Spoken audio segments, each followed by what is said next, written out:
YouTube, I've got a product here to show you. This is Harbor Freight. A buddy of mine just told me about it that is available. I'll get the whole thing in. This is an 1/8" air micro die grinder at 90 psi. It will run at 5600 RPM. This is $27.99, but if you know how to get your 20% off coupon, you can get it for less. Anyway, I seen this and I go, oh my gosh, I gotta have one of these. So we're going to open the box, show you what's in the box, and show you the die grinder, and then we're going to show you using it. I do want to mention YouTube viewers, I do know that there's a lot of comments out there that I have not got a chance to respond to, and I will be doing that tonight, responding to all the comments. So all your comments have been heard and listened to, and already applying those comments before I even get a chance to thank you all very much for doing them. So I will respond, and I'm sorry if you sent a note out and I haven't got back to you yet.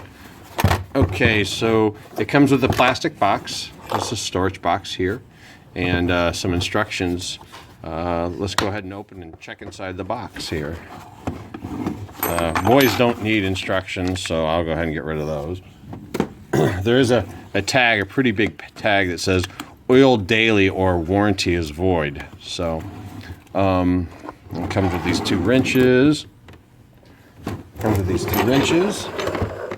Oh, a little oil container, which actually has oil in it. There's the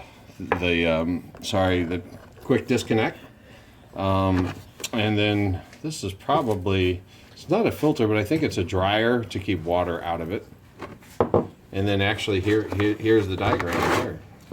And it comes with a little hose.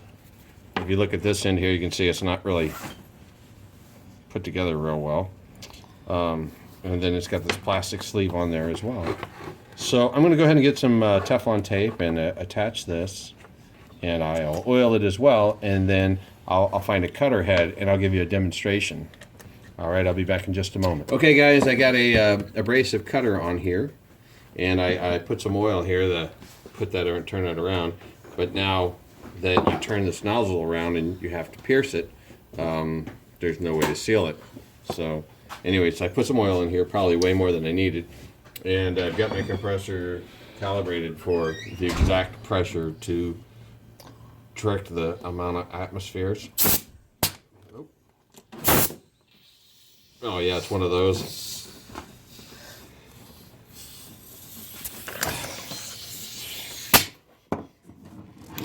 Fit real well.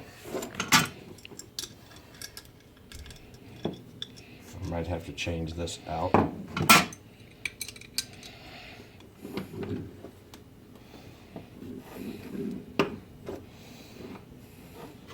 Okay. Try to fit this again. Again, this braiding just wasn't even in there when I got it. It's not like I even pulled on it.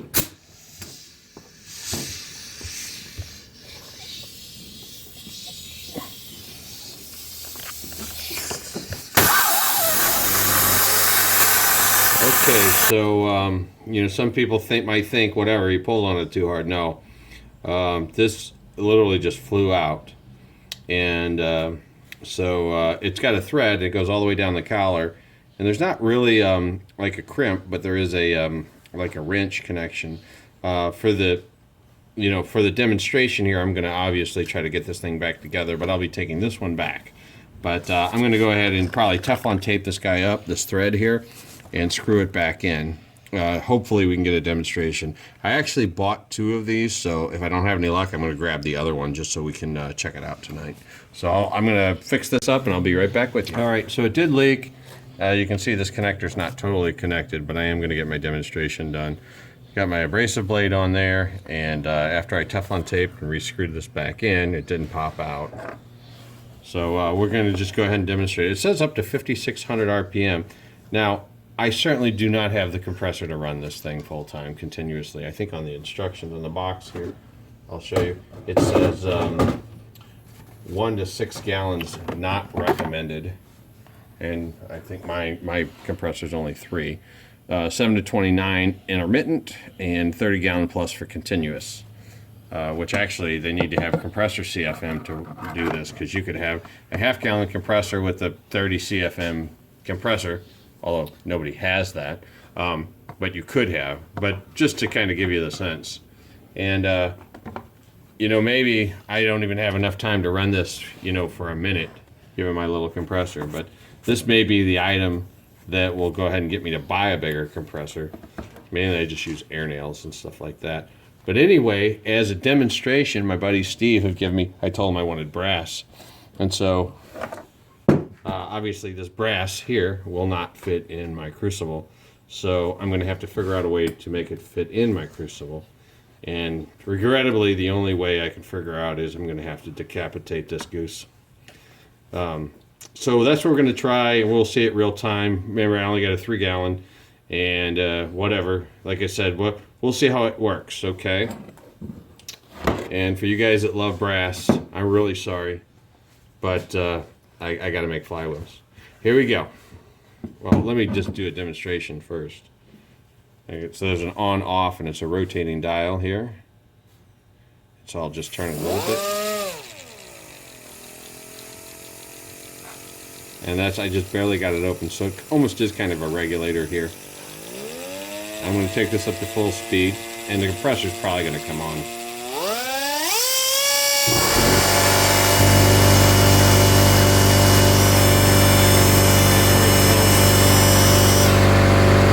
Okay, so what happens is the air actually travels out. I hope you can hear me, but it goes in, it comes back out, and it comes back here. So this is where the air pressure comes back out, is on this thing. And my compressor came on in less than, say, 30 seconds. So I'm going to go ahead and do the demonstration, and we'll see if this thing can do what we would think it can do. All right, here we go.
What's up, Brad?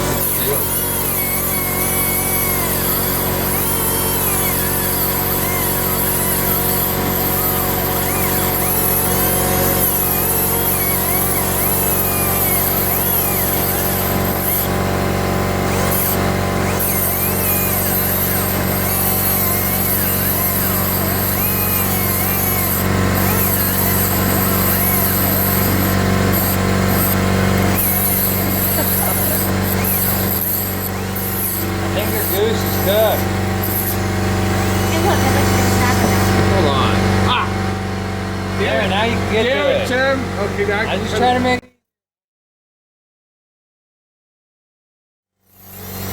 we gotta cut that out. Damn it. What, We gotta the cut that part out. We did it! We did Oh my it! gosh. Dude, that is steel. That is not brass. We are screwed.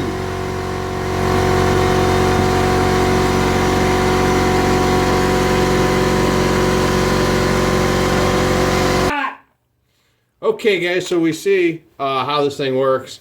That bolt was steel. I don't know if you heard that. Now I got to edit it because people said a lot of curse words. But anyway, since, you know, this is a kind of a big diameter radius, you know, to be cutting and stuff. So anyway, I got this little bit here. And to kind of try something else, we're going to go ahead and do some dental work on Tim here. He said he got a sore tooth, so I'm going to go ahead and see if I can grind the cavity. You will be. We're going to try to do some dental work here. So if you just hold tight, I'll go ahead and change the bits out, and then we'll go over to Tim's mouth. Okay, guys, needless to say, Tim wouldn't let me do any dental work on him, so went to bed. Got up this morning, said, you know, I got to try this thing again. I wasn't really happy with it. So I got the compressor started up, changed the bit, and I got a tin can here, and I'm just cutting off the bottom of the tin can. You know, and then later on I got a video of just using the, you know, the rotary tool. So you can check out the differences. You know, it's kind of just something to look at. I think overall, I think this is a really cool novelty toy. I mean, if you have a large compressor and air is the way you're going to go, sure, this would probably be an awesome tool. My rotary tool is on its last leg, my electric one, and I think I'm just going to go ahead and get the Dremel one. It's got the hand chuck on it because I'm tired of messing with the little wrenches and stuff, and this guy is not going back only to be replaced, it's going back permanent. But it was a fun experiment, something, you know, really neat, something kind of think that you want all the time, but not really, you know, it's really not for me and not for my workshop. But I'm sure it will work for some people, and they'll be very happy with it. So I'm just going to leave you with a couple, the video here with the air tool, and then the last one will be with the electric rotary tool. So guys, thank you for watching, and if you enjoyed this video, please subscribe to my channel. Thank you all for watching.